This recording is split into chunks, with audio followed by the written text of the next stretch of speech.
Hey everybody, it's Jochen Heiden, and I'm back with an announcement. I've got a new campaign starting. Uh, First of all, there's nothing going on with the campaign I've got with Macho. That one is still on, but he is currently TDY. For those of you who don't know what that means, he's in the army and he's doing army stuff. So he's not here right now, and he's going to be gone for a while. And honestly, I've been trying to get this game going with this guy for a while. We were supposed to start it back in September, but I kind of chickened out. I felt like I was too busy at the time. I wasn't loving the strategy I was coming up with, and I just decided to kind of backburner it. But now that Macho's gone, I've been getting the itch to play again. So I think I'm going to move forward with this campaign. And I honestly think it's going to be the most difficult opponent that I've faced yet. So let's talk about him. So this is Goodbye Blue Sky. Interestingly enough, he's from Germany. He's in his mid 30s from Berlin. He's got 6 play by email campaigns, 3 Allied, 3 Japanese, and he's never lost one. A lot of his campaigns ended early because his opponents chickened out, left, ghosted him, whatever. For whatever reason, he didn't get very far with these campaigns, but hopefully I can give him a little bit of a challenge this time. And of course, there's me. I'm from the United States. Go figure, right? I've got the German name and I am from the United States. And the German guy, you would never know he's German. I'm 40 and I'm from Southern California. I've got 4 PBEMs, if you want to call them that. 2 Japan, 2 Allied. I've won 2, lost 1, and 1 is pending. But if you've been watching it, I think I might be able to pull that one out. We'll see. Let's talk about the house rules that we're going to have for this campaign. There's a lot of them. So let's briefly go over what these mean and why we're going with this. So there's 11 in total that we agreed upon. The first one is no 4-engine bombers below 7,000 feet. And this was my request because initially I wanted 10,000 feet, but I had to give some concessions for some stuff that I wanted. And he was not going to go for 4-engine bombers restricted to 10,000 feet. Second rule here is no full speed off map movement for the Allied ships. So for those of you who aren't familiar with this, I don't know if it's a game bug or working as intended, who knows, but the Allies have access to a thing called off map movement. And when they're in that mode, going from off map base to an off map base, they can go at full speed and not burn any fuel and not accrue any damage.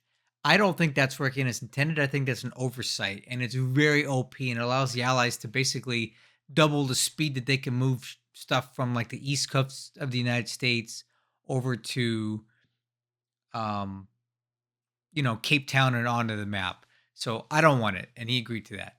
Okay, the next few are pretty standard. No custom air orders for the Allies in turn 1. That's normal. No new task forces created for the Allies in turn 1. Only issue orders to the ones that are already formed up on turn 1. That's normal. No ground units of any kind of the Allies to move. No ground orders, There's no ground orders allowed for any Allied troops except for the China troops and the China AOR. No off-base landings for either side at any time in the campaign. That's his request. That's fine. This is another one of the rules he wanted. No air quote spammy paradrops of 1 to 2 squads for the sole purpose of blocking movement. This isn't something that I would do anyway. But apparently he's experienced this before where you can take a very small fragment of a paratrooper unit and drop it on a base as a suicide, but it essentially stops the movement of a unit going through there. If they're like in strat mode or whatever, it'll kill it. And then the units die, but it stops the movement. He doesn't want that. That's fine. I don't play like that anyway. Okay. So this was another request for him, and I'll explain why. So Kwantung, which are basically the huge Japanese army in Manchukuo, and the China AOR combat units, which I defined as armor and infantry, may not leave the China AOR until all Chinese bases are taken. This was a concession because you may notice so far we haven't discussed any political points rules. That's because there aren't any. I got a taste of the good life here playing against Macho, not having any political point rules, and I really like it. Now, a lot of you guys are probably going to think that's cheap and lame. that I can bring a lot of units over from Manchukuo into China to help finish that off quicker. And you're entitled to your opinion, and that's fair and valid. But I don't like the way political points are implemented in this game. I think it's broken and it doesn't work right. And furthermore, if I'm not the emperor of Japan, right? If I'm the emperor, should I not be able to tell my troops where I want them to go? And politically, who cares? Right? This is not a democracy in Imperial Japan. I'm in charge of this thing, and I want these troops from here to go over there. And I don't think I should have to worry about public opinion or the Democrats and the Republicans in Congress, which we don't have, arguing about it. And the generals saying, no, I don't want to. They don't get a choice. I say we go over there. So, no political point rules for this campaign, and it works for me and it works for him. But it does unleash a lot of additional combat power into China very early on, and he recognized this. So his request is that those units that are in China or the ones coming over from Kwantung cannot leave China until China's dead. Okay, fine. That doesn't mean support units can't go, but the armory and infantry's got to stay in China. Very well, concession, but it's worth it to me. Okay, this was a rule that I wanted. No fighter training within 15 hexes of an enemy airfield. Capable of launching strike missions. So basically anything bigger than a size 1 airfield. Now, there is a reason for this. There's a exploit working as intended. Again, I don't know. Gary Grigsby, you'll have to ask him. But there's a way that you can have your fighters circumvent a sweep, but magically show up to take out bombers that follow the sweep. You'll see the game say they've been caught up in the attack. A training unit was caught up in the attack. Well, they don't get caught up in the sweep that came in before, but they get caught up with the bombers coming in afterwards. So it doesn't always work, but it works more often than not. And it's a really cheesy way to have your fighters dodge a sweep to attack the unescorted bombers behind it. I think it's an exploit. I don't like it. I don't want it. So the way I define it is if you're within 15 hex of an enemy airfield that could strike your base, you can't be doing training missions with your fighters here. They got to be further back. He agreed. Okay, no Jakes on Japanese seaplane carriers. I threw that in there because I've been having a lot of discussions about this on my Discord, and quite honestly, I don't like it. There is a way to put Jakes on Japanese seaplane carrier subs, and it makes them very overpowered and makes it very difficult for the Allies to move around without being detected near their ports. Because you can sit 10 hexes off with the Jake and see these guys coming out, and there's nothing they can do to stop it. So, Glenn's only. I'm happy to agree to that. And the last thing we're going to do here is variable reinforcements plus or minus 15 days. This is so that you don't know exactly when a unit's coming on the map, right? It could be plus or minus, you decide. So strategy for this campaign, what is it going to be? It's going to be extremely aggressive on my part. I don't want to get into any more than that because I don't want to give away some OPSEC here.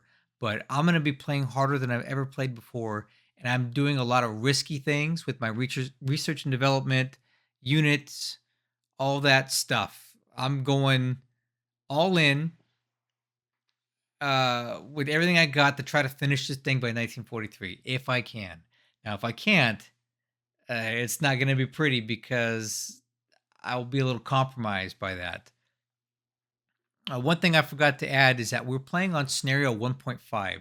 This is a scenario that I developed because I thought scenario 1 was just a little too hard, and scenario 2 is way too much. So basically, I've created a scenario that puts you right in between the two. And I've had several people play it on my Discord server so far, and they really like it. It's almost dead set in the middle of where 1 and 2 are at in terms of resources, ships, aircraft, troops, you name it. If you want to see it, come over to my Discord and I can show you the changelog for it. And you can see all the changes that I've made. And I've also fixed some database errors and things. So I'm looking forward to playing with this for my first campaign with scenario 1.5.